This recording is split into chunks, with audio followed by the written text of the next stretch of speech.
Complex order, I have argued there. My argument was greatly maligned in Dr. Craig's response. I will not go into that. I don't have further time this evening. Let me talk about the things that I didn't have time to think about in my original talk. The historicity of Jesus. I mean, I know I'm on dangerous ground here because it's not my subject, but I don't believe that the Gospels, written as they were decades after the event, are a true record of what actually happened. Anyone who bases their belief on the Gospels is in fact showing that they are credible to a stage beyond belief. Okay, I'll accept that Jesus did exist, but I will not accept that there were any miracles. David Hume said that there is always more reason to disbelieve the messenger than to believe the message. And with miracles, that is exactly the case. People wanted to make a case. People wanted to make a case that they had a savior. People wanted to make a case that here was the Messiah. There were committees, 80 years after the events, sitting down, thinking about what should have gone on, and then writing it down as though it did go on. As for immediate experience of God, I'm afraid that is just self-delusion. We all want to be immortal. At least I want to be immortal. I know the only way of being immortal is to encourage investment in science and medicine. I don't believe that one can be immortal through belief in the Bible.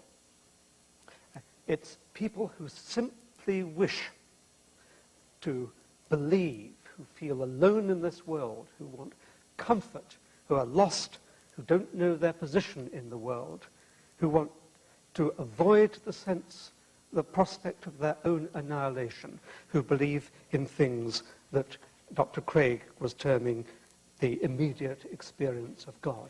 Self-delusion, nothing other than self-delusion. So, in summary, I would say give science a chance. Give science this simple understanding of the world, this simple explanation of all there is, can come from science. If science fails to deliver, this side of the grave, then by all means turn to religion. Thank you.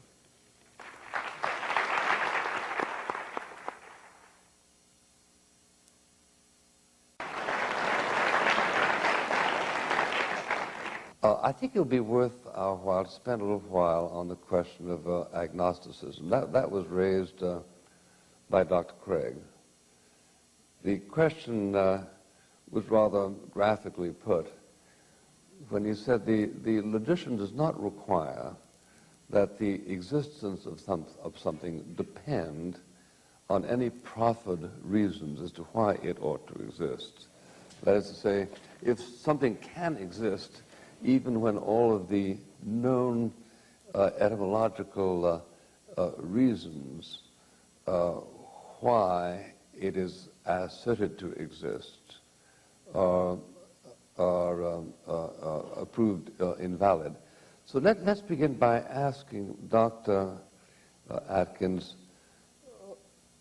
why there is that sense of certitude in his arguments. One can understand why the Christian engages in certitude. You believe or you do not believe. But if you believe that God does not figure in the creation of the universe, why must you assert that when it seems to be so much more persuasive to say there is no reason to believe in God? I, under the circumstances, decline to clutch in with a believer. However, I acknowledge that the question is simply not closed whether one such exists. So tell me, Dr. Atkins, why do you need to affirm atheism rather than to admit the possibility of agnosticism? Well, you have to give intellect its opportunity. So you have to see whether science, in all its glory, can account for whatever religion has been trying to account for and has so manifestly failed. Science has really emerged over the last 300 years and has made extraordinary progress in the last 100 years. When you say it's manifestly failed, manifestly is... Well, yes, of course it's manifestly failed.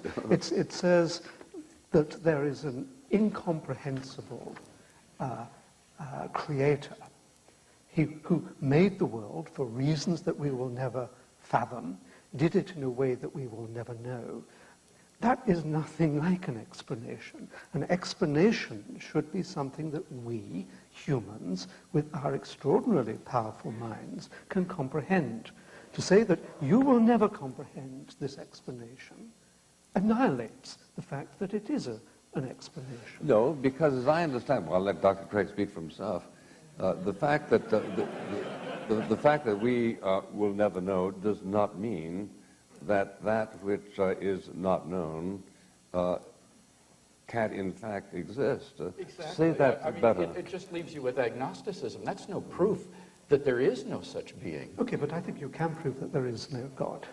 I mean, it's not a Okay, well, what are your arguments for that? It's not a mathematical proof. I would not. You cannot possibly give a mathematical proof. Well, give of any the kind of existence argument. Okay, here's an any kind of argument. Everything that religion claims a God can do can be accounted for by science. So that's, if you like, the one branch of the argument. So that there is no need, there's no necessity for a God, because science can account for everything. On the other side of the argument is the reasons why people do believe in God. One can understand why people believe in God. It's a sense of being alone. It's a sense of bewilderment. It's a sense of wishing for power over other people. It's the worst of the reasons. It's simply a sense of bewilderment. It's a sense of being alone. And you would know these feelings far better than I, because you obviously believe in them. But there's taken together with a reason why people believe, desperate to believe, together with the fact that you don't need actually a God, in a sense amounts to an argument against the existence of God. Well, I guess I don't see that. I mean, why doesn't that commit the genetic fallacy of trying to say that by explaining how a belief originates, you thereby show the belief to be false? Even if it were true that belief in the existence of God were the product of fear and anxiety and so forth, which I don't for a minute admit, but even if it were, that's simply a genetic fallacy to say that because that's the way the belief originates, that therefore the belief is false. But that's only one half of the argument. I'm not saying that that alone is adequate, and I'm not saying that the fact that science can account for everything alone is also adequate. But taken together, the fact that science is omnipotent, and the fact that I can understand why people like you desperately want to believe in God, that is an argument against the existence of God. But two fallacious arguments put together don't make a sound argument, right? They are, but two legs are support. Yes, but the legs have to be sound. I mean, But these are sound. I mean, I'm arguing both the sufficiency and the necessity. The first argument only, if granted, which I don't grant the premises, but the first argument will only prove that it's not necessary to believe in God in order to explain certain things. That doesn't prove God doesn't exist. The second argument commits a genetic fallacy of saying that because you can explain how people come to believe in God, that therefore God doesn't exist. Neither of those warrant the conclusion, therefore God doesn't exist. No, I did not say that it was going to be a mathematical proof. No, but I mean, it is valid in the sense that there is no need for a God. I mean, everything in the world can be understood without needing to invoke a God. You have to accept that that is one possible view to take about the world. Sure, that's possible. Okay. But do you deny that science cannot account for everything? Yes, I do deny that science So what can't it account for? Well, had you brought that up in the debate, I had a number of examples that I was going to give. I think there are a good number of things that cannot be scientifically proven, but that we're all rational to accept. Let me list 5. Logical and mathematical truths cannot be proven by science. Science presupposes logic and math, so that to try to prove them by science would be arguing in a circle. Metaphysical truths, like there are other minds other than my own, or that the external world is real, or that the past was not created 5 minutes ago with an appearance of age, are rational beliefs that cannot be scientifically proven. Ethical beliefs about statements of value are not accessible by the scientific method. You can't show by science whether the Nazi scientists in the camps did anything evil as opposed to the scientists in Western democracies. Aesthetic judgments, number 4, cannot be accessed by the scientific method because the beautiful, like the good, cannot be scientifically proven. And finally, most remarkably, would be science itself. Science cannot be justified by the scientific method. Science is permeated with unprovable assumptions. For example, in the special theory of relativity, the whole theory hinges on the assumption that the speed of light is constant in a one-way direction between any 2 points A and B. But that strictly cannot be proven. We simply have to assume that in order to hold to the theory. But you're missing the whole... So put that in your pipe and smoke it. Yeah, okay. Yeah. So none of these beliefs can be scientifically proven, and yet they are accepted by all of us, and we're rational in doing so. But what you have to accept is that science is a network of, it's a reticulation of ideas, that there's an interaction of ideas that come from a wide variety of sources, that in order to understand the very large, one has to, in fact, understand the very small. It's a network of ideas which, where they flow together, do not annihilate each other, but support each other. Science is, in a sense, a self-consistent way of looking at the world, and in that sense it gets its authority. I'd also disagree with, let me think of the point you made, with the possibility that it can elucidate aesthetics. I see no reason why it can't at least begin to show why we regard some sounds, some chords, if you like, as attractive, whereas dissonances are unattractive. I think it's quite possible for us to anatomize a picture. We can see why, say, the golden section is attractive in a sense. We might not be able to look at this stage in our understanding of aesthetics and say that the Mona Lisa is the most beautiful thing on earth. But at least we can begin to analyze our perception of beauty. But you will only get a full appreciation of the of aesthetics and religious belief and all that other stuff when one has a full understanding of consciousness, which is the most important, outstanding problem in current science. Those are not, however, themselves aesthetic judgments that you're talking about.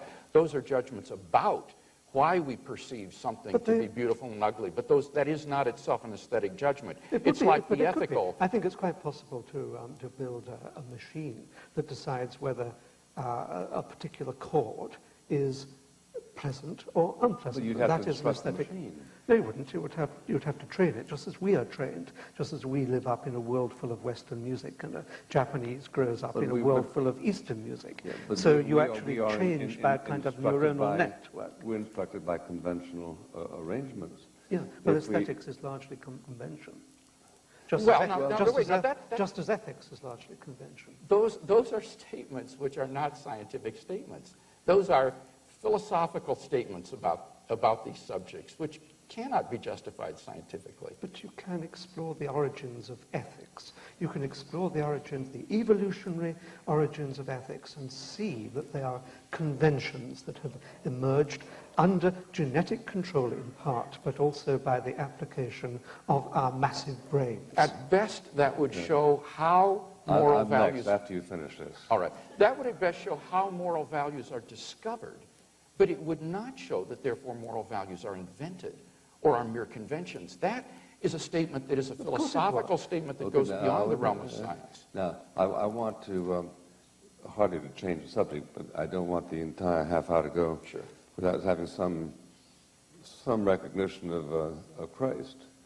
Now, David David Hume, as we all know, said that it is easy to believe that human testimony has erred than that the laws of nature were suspended. Now, he said that athwart X amount of evidence that the laws of nature had been suspended. You cited some instances of it.